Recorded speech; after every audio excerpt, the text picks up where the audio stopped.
What is happening, everyone? It's GBall, and I have a knife here to unbox for you coming in from Vosteed. This is a knife that many of you are going to already know and love, but there are a couple new versions of it that were released here pretty recently. Now, if this is your first time stopping by, welcome to GBall Vision. Drop a comment below.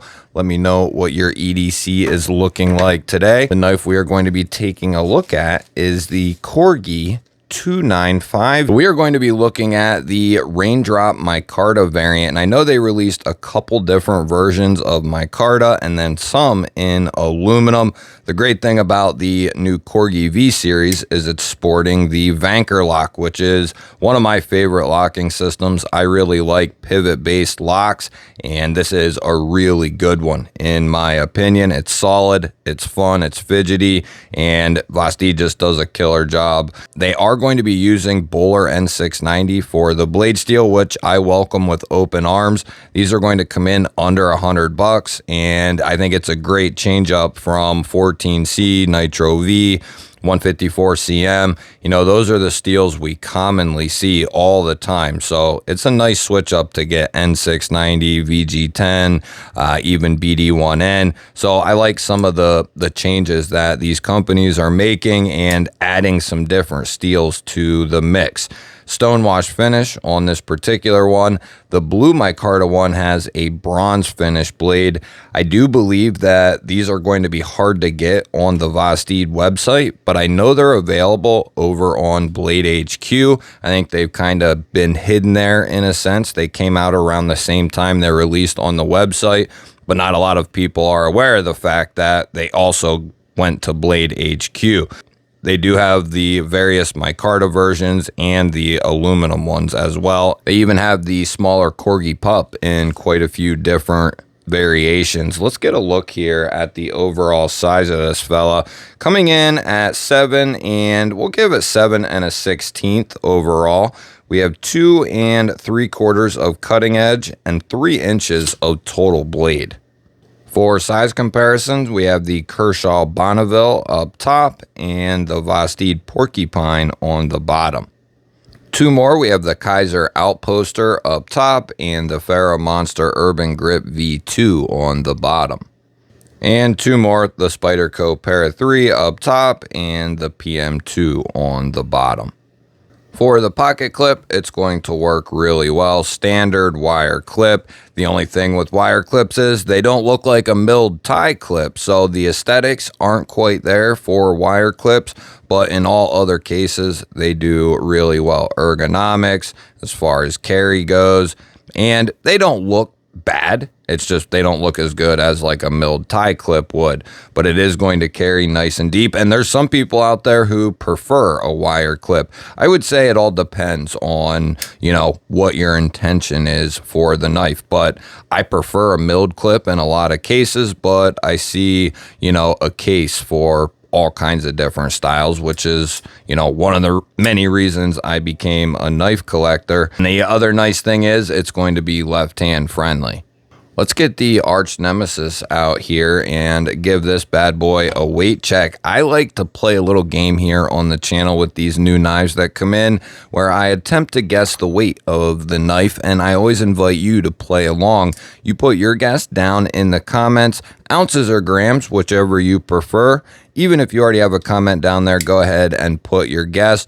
And if you're enjoying this video, you like knives and gear, you're in the right place. Make sure you're subscribed here to the channel. I'm going to give this guessing game a go, and I'm going to say this has a hefty feel to it. Steel liners, pretty good size, and pretty thick micarta slabs as well. I'm willing to bet this is in the mid 3s, if not actually a little more than that. I'm going to say that this is up at like a 3.9, and it could be even more. Why do I want to say like 4.2? Boy, I don't know. I'm going to go 4.1, and it might be heavier than that. Why does it feel like that? I'm going to go 4.1, and it might be heavier. Oh, why does it feel like that?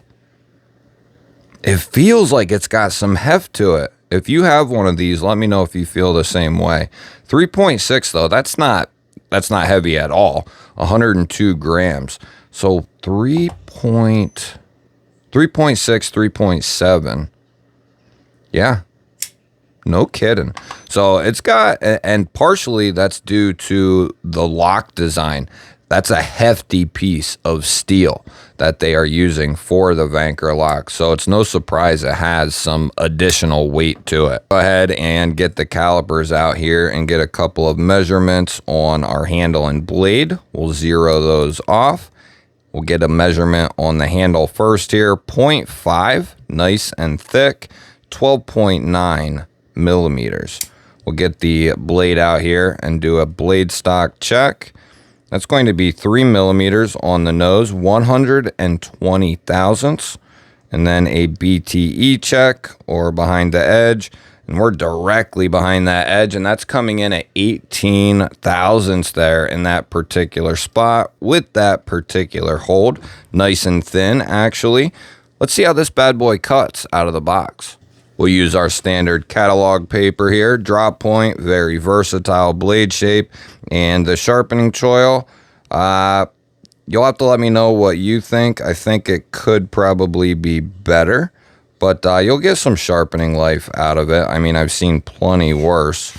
And the other good thing is Vosteed does a great job with their edges out of the box. Typically, they do one of the most consistent jobs in my experience, and this one is not going to be any different. Nice and sharp. You can tell that N690 has a bitey edge.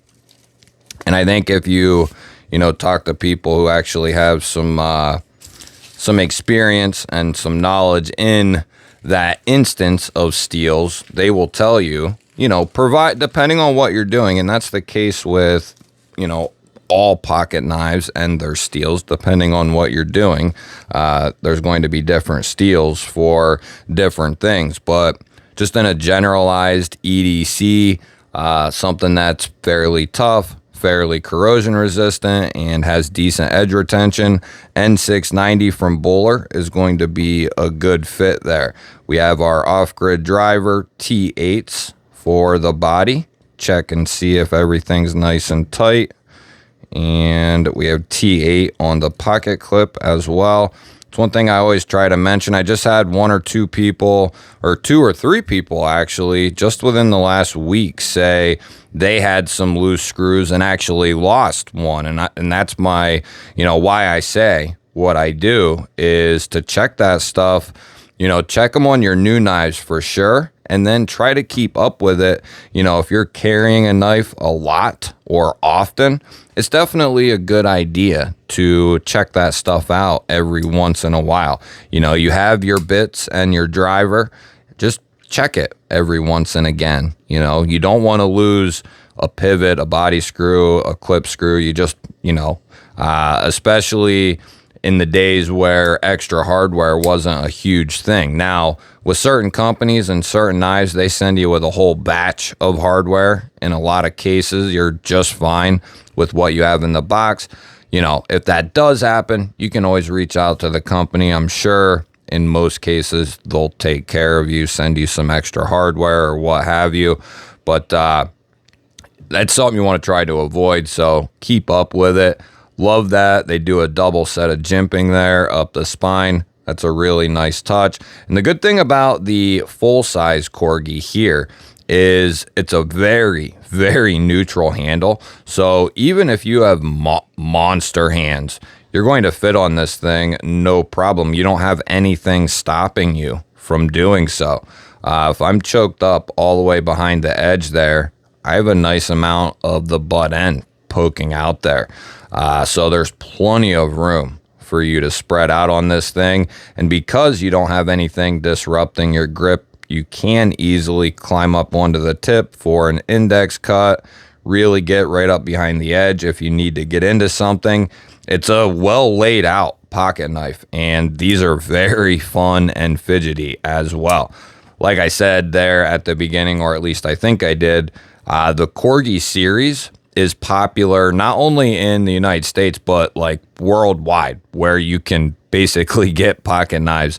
It's very popular. I know I've seen content creators, outside the US who raved about this knife, and so did their viewers. So very popular design from Vosteed. It's a very popular design from Vosteed. So we'll run this thing through a couple of checks here and make sure everything's functioning good. Perfectly centered up. The detent feels very good. We'll get the spine whacker out and we'll see what this lock is made of. I don't think we're going to have any issues. The front flipper is designed well, by the way. Jimping is good. Thumb flick is no problem over the top. The finger rollover, thumb rollover, whatever you want to do. You'll be able to accomplish it with that front flipper. And then this rear flipper design, although it's minimal, look how well that is jimped. If you start up here at the top and just come down on it, you're going to get that blade to fly right out of there. So pretty cool little system here for this knife. Let's go ahead and we'll give this a couple of tugs up and down, side to side. And I don't feel any movement in there. Let's wrench on this thing. No, I don't feel anything. It feels pretty good. Feels pretty solid. Let's go ahead and we'll give this a couple of taps. We'll do a light tap out towards the tip just to get us going. And I don't think we're going to have any trouble. We're not doing this to see if you can hammer a nail into a tree or anything like that with the spine of your blade. We just want to do this to make sure we're holding the company's feet to the fire in giving us consumers a locking knife that's actually going to stay locked up. At least for my money, if I'm buying a folding knife and it's got a lock, if it's a slip joint, then okay. But if it's got a lock on it, I want it to be able to at least be able to withstand a little bit of adversity, right? So that is the whole idea behind this test. And what we're doing there is taking it way beyond what it would need to. The double tap is completely unnecessary, and this survived with no issues. In my experience, I know early on when the prototype came out initially a couple years ago, I think they had an issue or two, but my prototype was solid as hell. And any Vanker lock I've had since then has been tested ad nauseum. Like, I've tested them bunches and bunches of times on camera and off of camera, and I have not gotten one of these knives to fail yet. And I've done, I've performed some pretty harsh tests on these Vanker locks. Maybe that's something we'll have to do for a video at some point in time, but the Vanker lock has so far proven itself to me to be very reliable, very durable as well, and it's fun as hell, easily accessible to disengage it. I mean, you have that big old button there, and you just push that down, and it's going to close on home. I could see somebody saying, what about pushing the button? I mean, even if I get in here and deliberately try to push the button, you have to like push in on it and then push the blade down with your thumb, basically.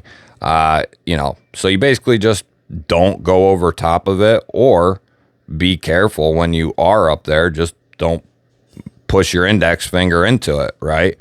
That would be my only, you got to have a little bit of brain cells left to use certain tools. And that's just the way that it goes.